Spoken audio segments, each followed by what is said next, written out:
दिल्ली के हौज काजी इलाके का एक व्यक्ति अपनी पत्नी और अपनी बेटी के साथ हज यात्रा के दौरे पर था। इस दौरान 25 जुलाई को उसे एक कॉल मिलती है। कॉल पर उसकी पत्नी के बारे में बहुत अश्लील तरीके की चीज़ें बताई जाती हैं। उस पर चरित्रहीनता के आरोप लगाए जाते हैं। यहाँ तक कहा जाता है कि हज यात्रा को छोड़कर वो अपनी बेटी और अपनी वाइफ के साथ जल्दी से दिल्ली लौट आए। कॉल करने वाला कोई और नहीं होता बल्कि उसका अपना सगा बेटा होता है। पिता को इस बात का यकीन नहीं होता। हज यात्रा से जब वो दिल्ली वापस हौज काजी इलाके में लौटता है तो कुछ दिन बाद एक ऐसी वारदात हो जाती है जिसे सुनने के बाद न सिर्फ पूरा इलाका, पूरी दिल्ली बल्कि पूरा भारत इस बात से शर्मसार हो जाता है, क्योंकि एक घटना जो अपने आप में न सिर्फ घटती है बल्कि उसके सूचना फैलने मात्र से लोगों में, उनकी खुद की नज़रों में वे लोग गिर जाते हैं जो इस खबर के बारे में सुनते हैं, इस समाचार को सुनते हैं और इस घटना के बारे में जो कुछ उनको बताया जाता है। 11 अगस्त का एक दिन होता है जब एक महिला के साथ रेप जैसी कथित तौर पर वारदात की घटना होती है। और न सिर्फ 11 अगस्त बल्कि 14 अगस्त की देर रात भी उसके साथ कुछ इसी तरीके से अंजाम दिया जाता है जब वो अपने घर में अकेली सो रही थी। नमस्कार, मेरा नाम है दिव्यांशु सिंह। टाइम कथा का आज का एपिसोड है, लेकिन आज की इस पूरी कहानी को बताने से पहले सवाल आपसे यही रहेगा, क्या कलयुग का एक ऐसा दौर चल रहा है जहां पर इंसानियत न सिर्फ शर्मसार हो रही है बल्कि रिश्ते खत्म हो चुके हैं। बहन, बेटी, भाई, यहां तक कि अब मां जैसे रिश्ते को भी कलंकित किया जा रहा है। बेटा होने का फर्ज जो इंसान खुद निभा नहीं सकता, अब वो अपनी मां के साथ न सिर्फ दुराचार कर रहा है, यौन उत्पीड़न कर रहा है, बल्कि उस रिश्ते को, मां बेटे वाले रिश्ते को इतना खराब कर चुका है कि जिसे सुनने के बाद हर कोई हैरान है। सबके जहन में सवाल है कि क्या भारत में एक ऐसे कानून की जरूरत है जिसमें रेप नाम की मात्र जो कंप्लेंट्स आती है उनमें जल्द से जल्द जांच किए जाने के बाद जैसे ही पता चले कि दोषी वास्तव में यही है, उसे चौराहे पर खड़े करके गोली मार देनी चाहिए। दरअसल एक महिला जो अपने पति और अपनी बेटी के साथ हज यात्रा के लिए गई थी सऊदी अरब, वो जब अपने घर वापस लौटती है दिल्ली के हौज काजी इलाके में, तो कुछ दिन बाद जब वो अपने परिवार वालों के साथ बैठी थी तो उसे 11 अगस्त को उसका बेटा कमरे में लेकर जाता है। और इससे पहले 1 अगस्त या 2 अगस्त की देर शाम तक जब उसका पूरा परिवार बैठा था तो बेटा अपनी मां पर बहुत सारे तरीके के संगीन आरोप लगाता है। मां को लगता है कि यह मामला बढ़ेगा और ये बातें और ज़्यादा उलझा कर रखेगा, घर में तनाव होगा, लोगों में बातचीत बंद हो जाएगी, इससे अच्छा है कि मैं कहीं निकल लूँ। वो अपनी बड़ी बेटी के पास पहुंच जाती है। लेकिन कुछ दिन के बाद वो 10 अगस्त या 9 अगस्त की देर शाम तक अपने घर लौटती है। 11 अगस्त को अपने परिवार के साथ बैठी होती है। अचानक से उसका बेटा आता है और कहता है कि मुझे तुमसे कुछ बात करनी है। चूंकि विवाद पहले से था तो वो डरते हुए उसके साथ जाती है अपने कमरे में। कमरे में जैसे ही जाती है, जिस घिनौने व्यक्ति पर आरोप है वो बेटा है, वो कमरे के दरवाजे को लॉक कर देता है।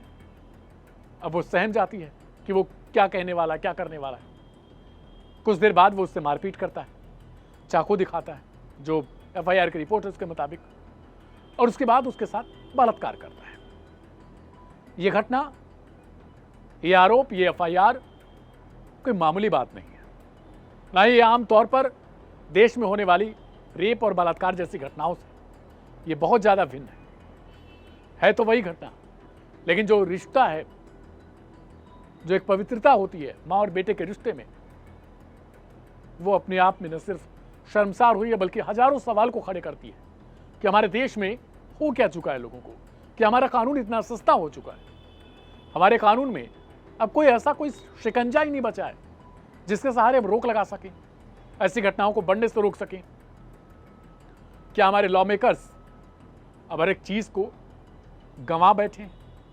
उनके पास अब इतना दिमाग नहीं बचा हुआ है कि वो कुछ ऐसा लेकर आए, कुछ ऐसा कानून लेकर आए जिसके सहारे इन्हें रोका जा सके। खैर, लॉ मेकर्स की बात ही अलग है, उनके बारे में क्या कहना। अब सिर्फ इसी दिन नहीं होता है, बल्कि रिपोर्ट के मुताबिक कि 14 अगस्त को भी देर शाम जब अपने घर में सो रही होती है, उस दौरान भी कुछ इसी तरीके की घटना होती है। कमरे में अचानक से घुसता है और उसके बाद फिर वापस से वही रेप, वही बलात्कार की घटना होती है और वो अब सवाल लेकर बाहर निकलती है। जिस महिला के साथ ये घटना हुई है उसकी उम्र आपको चौंका देगी, जिसकी उम्र बताई गई 70 से 72 साल। जिस बेटे यानी जो आरोपी है उसका नाम है मोहम्मद फिरोज उर्फ सुहेल। इसकी उम्र 39 साल बताई गई है।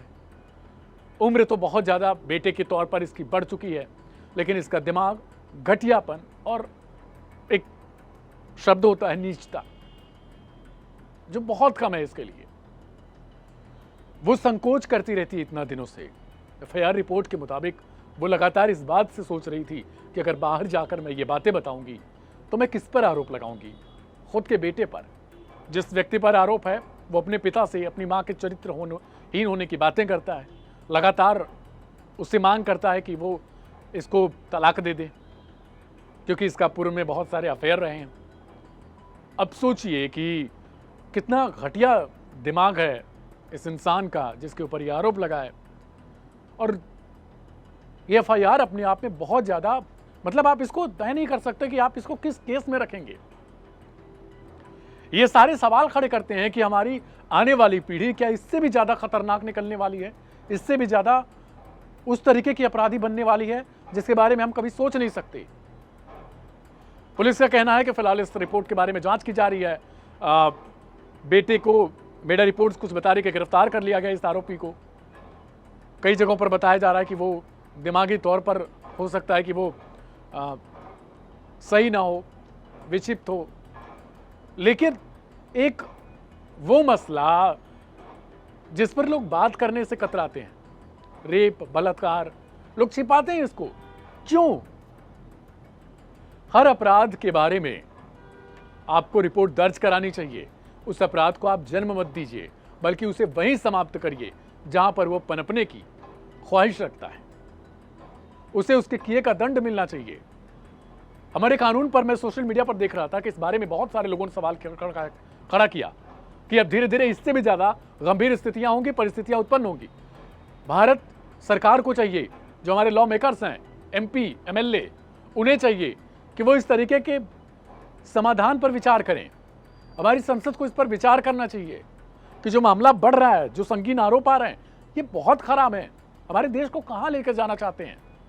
लेकिन किससे आप रिक्वेस्ट करेंगे? जिन नेताओं से आप अपेक्षा रखते हैं, उन पर खुद आरोप लगते हैं कि वो ऐसी चीज़ों को बढ़ावा देते हैं। मैं सोशल मीडिया पर यही देख रहा था, बहुत सारे लोगों ने कमेंट कर रखा है कि क्या हम अपने एमपी एमएलए से बोलेंगे, जिसमें से कई लोग तो ऐसे हैं जिन पर खुद क्रिमिनल रिकॉर्ड है। तो इन लोगों से अपेक्षा क्या रखेंगे? फिर भारत की आने वाली जो पीढ़ी है, हमारा जो भारत का जो फ्यूचर है, वो किधर जा रहा है, कहाँ जा रहा है, इस पर विचार करने की ज़रूरत है आपको। देखना ये अपने आप में बहुत ज़्यादा दिलचस्प हो जाता है कि इस मामले में आखिर सिर्फ खबरें आने के बाद ये दब जाती हैं। क्या मीडिया भी सिर्फ वहीं तक इसे दिखाता है जहाँ तक उसकी बेचने वाली चीज़ें बिक जाएं, या फिर इस खबर को वहाँ तक ले जाया जाता है जहाँ पर एक अपराधी को सज़ा मिल सके, एक मामले की जांच हो, निष्पक्ष जांच हो, और उसमें हम तह तक पहुंचे कि आखिर यह मामला हुआ क्या है। मैं नाम दिव्यांशु, फिर मिलेंगे किसी और नई रिपोर्ट्स के साथ, नई कहानी के साथ। तब तक के लिए आज आप सबको शुभ रात्रि, नमस्कार।